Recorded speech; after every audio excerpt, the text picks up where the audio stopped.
बिस्मिल्लाहिर्रहमानिर्रहीम। अस्सलाम वालेकुम दोस्तों, छा हाल आहे? ख़ुशि आहियो? कहिड़ा तबियत सही आहे? देश ऐं परदेस में रहंदड़ सभिनी भाइरनि खे अस्सलाम वालेकुम। उमेद तव्हां ख़ुशि हूंदव, शादाबाद हूंदव। अॼु हिकिड़े नए टॉपिक ते, नए मौज़ू ते वीडियो खणी हाज़िर थिया आहियूं। उमेद तव्हांखे पसंदि ईंदो। नए टॉपिक ते वीडियो आहे।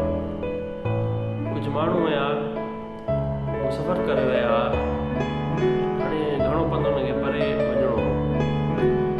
अॻे दौर में जेको आहे सो माण्हू काफ़िला करे निकिरंदा, पोइ जेको आहे माना ॿिए मुल्क ताईं या घणा त पंधु सऊदी वेंदा, पोइ जेको आहे सो विया वञनि पिया। सॼी राति माना ॾींहुं सफ़र कयो, सॼी राति सफ़र कयो, ईअं आख़िरकार हिकिड़े हंधा हुनखे राति थी वई।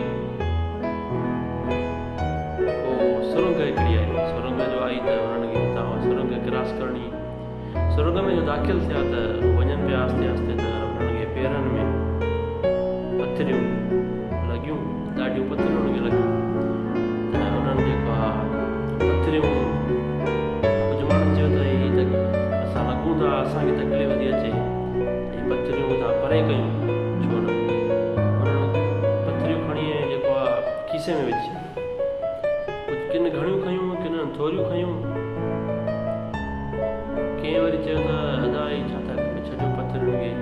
ॿिया माण्हू वरी हितां ईंदा छा लॻंदा छा, असां ई आया आहियूं, पथरियूं न खणो, बसि का ॻाल्हि न आहे, हलो वेठा तकड़ि कयो, जल्दी कयो।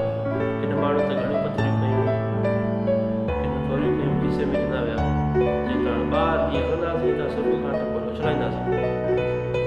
ठीकु आहे, हुतां विया जेको आहे ॿार आस्ते आस्ते, कुझु टाइम हुनखे लॻो, हुते जेको आहे वञी सुता। राति हुन पंधु कयो, थकिजी पिया, सुम्ही पिया। सुबुह जो जीअं उथिया त हुननि खीसे में पथरियूं हाणे कढी उछलायूं, वज़न लॻो पियो आहे। त पथरियूं जो हुननि कढियूं त हुननि जो दिमाग़ कमु न पियो करे। हू छा ॾिसनि त उहे पथरियूं न आहिनि, बल्कि उहे हीरा आहिनि। चयो इहे सभु हीरा आहिनि। अहिड़ी ख़बर आहे तव्हांखे त हिकिड़ो हीरो केॾो महांगो आहे, केतिरो क़ीमती हूंदो आहे। उहो जबल जेको हुनखे ख़बर न पई, उहो सॼो हीरनि जो। हाणे हिननि सॼी राति पंधु कयो, वापसि न पिया वञी सघनि। पथरियूं जिन घणियूं खयूं त उहे ख़ुशि पिया थियनि, ऐं जिन्हनि थोरियूं खयूं उन्हनि चयो असां अञा वधीक खणूं था। ऐं जिन न खयूं त उहे वरी ॾाढो ग़मज़दा थिया, ऐं हथ पिया हणनि त असांखे छा कयो, पथरियूं न खणूं आहे, हुननि कयूं, असां बि कयूं आहे, पर उहो वक़्तु गुज़री वियो, नथो थी सघे। ॾाढो ख़ुशि था थियनि, जिन घणियूं खयूं ॾाढो ख़ुशि थिया। जेको आहे हीरा हुया, बिल्कुलु हीरा, जेको दुनिया में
निकिरण करण में सवाबु एतिरो असांखे हिते फ़ाइदो थो मिले, त काश अञा वधीक कयूं, असां छा कयो।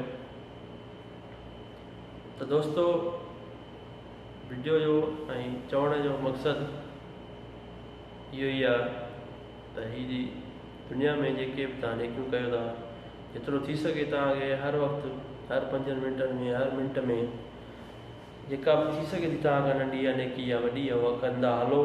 छो त उते हली इंसानु हथणो ॾाढो, त हीअ असां छा कयूं, कुझु कयूं आहिनि दुनिया में। उन खां पोइ जेके माण्हू गुज़ारे था वञनि, उन्हनि जे रूहनि खे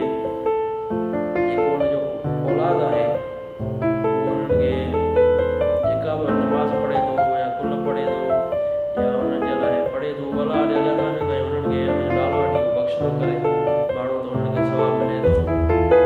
जेतिरो हुनजो औलाद आहे थी सघे हुनखे तो पंहिंजे वालदेन लाइ या जेके माइट छॾिया हुननि जे लाइ हुनजे रूहनि खे पढ़ी सवाबु बख़्शराए हुननि जे लाइ सॼो वञनि ग़रीब आहिनि माण्हू हुननि खे सॼो करे जेतिरो हुननि खे मिलंदो ऐं उहे ॾाढो ख़ुशि थींदा।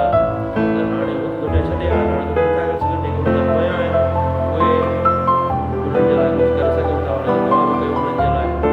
मां जेमहिल अॼु सुम्हंदो आहियां त मुंहिंजा जेके बि ग़रीब आहिनि जेके बि माइट आहिनि असांजे ग्रुप में जेके बि दोस्त आहिनि लिस्ट जी ॻाल्हि जी तक़रीबन लिस्ट में नमाज़ पढ़ण राति में बि रोज़ सुबुह जो या नमाज़ पढ़ण जंहिं वक़्तु बि असांजे ग्रुप में असांजे क़रीबी दोस्त गुज़ारिया हुननि जे रूहनि खे बड़ी मदद कॾहिं विसरी बि वेंदा आहियूं तक़रीबन यादि करे उन्हनि जी उन बड़ी या का शइ सदको या का वठी का शइ ॾेई छॾींदो आहे त हुननि खे सवाबु मिले। जेके बि असांजा माइट आहिनि जेके ग़रीब आहिनि वठो जेके माण्हू ॻाल्हाईंदा आहिनि त जेके बि माण्हू आहिनि चवंदा त ईअं ॻाल्हि आहे जेके बि गुज़ारिया आहिनि सभिनी जी रूहनि खे सवाबु। पोइ असांजे ग़रीबनि खे त चवण जो मक़सदु इहो ई आहे त जेके तव्हांजी दुनिया आहिनि मां हीअ जेके तव्हांजा रिश्तेदार आहिनि जेके बि पीउ माउ या जेके बि जेके साथ वारा ई दुनिया छॾे आहिनि त उन्हनि जे लाइ दुआ कंदा रहो। उन्हनि जा रूह ख़ुशि थींदा त उहे तव्हांखे दुआ कंदा। तव्हांखे दुनिया आख़िरत जी भलाई थी वेंदी। मां तक़रीबन हर रोज़ु राति जो सुम्हण खां अॻु में मां सभिनी खे दुआ करे रूहनि खे बख़्शे कुल पोइ सुम्हंदो आहियां। ऐं असांजा इलाही ग़रीब आहिनि मां उन्हनि खे ख़्वाब में ॾिठो आहे ईंदा आहिनि ख़्वाब में मूंसां मिलिया आहिनि ॿ टे दफ़ा ख़ुशि थींदा आहिनि चवंदा आहिनि त हा जेके असांजे मोकिली दुनिया सां रहंदा आहिनि ऐं मां उन्हनि खे अहिड़े हिकिड़ो चवंदा बि न आहिनि जेकॾहिं त मां उन्हनि खे अहिड़े ख़ुशि मूड में ॾिसंदो आहे ख़्वाब में मां सम्झींदो आहे त हीउ माण्हू मुंहिंजे ख़्वाब में आयो आहे ऐं मां हिन ख़ुशी खणण में बि आयो आहे त डेली रोटी हुनखे सवाबु मिले थो ऐं तॾहिं ख़्वाब में आयो आहे। त दोस्तो जेके बि असांजा हीअ ग़रीबी दुनिया छॾे आया हुननि जे लाइ दुनिया में न रहिया तव्हांखे उन्हनि वालदेन जा जेके बि माण्हू तव्हांखे हक़ आहे त तव्हांखे जेका तव्हांजी जॻह में रहो था उहा तव्हांजी जॻह रहण जे लाइ हुन ई आहे जेका वॾी जंहिं में तव्हां न खाओ था या जेका नौकरी या जेके बि शयूं तव्हां ॾिसो था तव्हांजी हथ कयो थो उहो तव्हांखे तव्हांजे वॾा तव्हांजे लाइ करे आया आहिनि त हुननि जो तव्हांखे हक़ आहे। हर माण्हू खां उहा शइ विसरी वई आहे जेकॾहिं पाण पढ़ण लाइ ॾेई न पढ़ाए मां खे या ग़रीबनि खे बख़्शराए त हुननि जो छो त वॾनि जो असांजे मथां जेके दुनिया छॾे आहे हुननि जो हक़ आहे के शयूं असांखे ॾे पर असां जॾहिं ही दुनिया छॾे ईंदासीं त पोयां सहारा बि असांखे उहे बख़्शींदा। त दोस्तो वॾी महिरबानी उमेद त तव्हांखे अॼोको हीउ वीडियो तव्हांखे पसंदि आयो हूंदो। वधीक हिन वीडियो खे शेयर ऐं लाइक कजो। अस्सलामु अलैकुम।